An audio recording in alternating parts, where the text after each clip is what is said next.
All right, so here it is.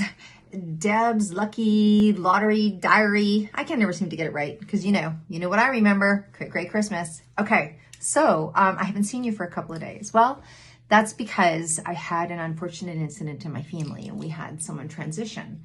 So I think the last video that I did was I had bought 65 lottery tickets for me and my dear friend who was turning 65, and we scratched while we talked and came up with $45. I think that's the last time I talked to you. And then the next day, things went awry and my family member transitioned.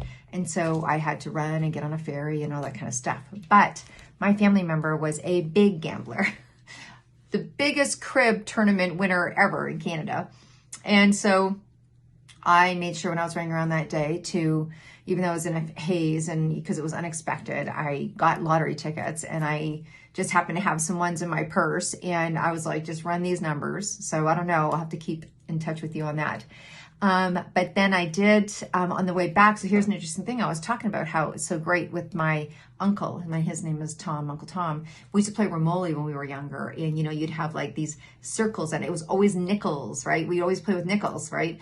And then ironically coming back on the ferry, I gave money for a ticket and the only change she had was nickels. And she gave me like 55 cents in nickels, which is interesting because it's 5 double fives and, double nickels really is what it's called. And in nickels. And I knew that was a sign from my uncle. So he was probably his way of saying, thank you for coming, and helping where I needed to help.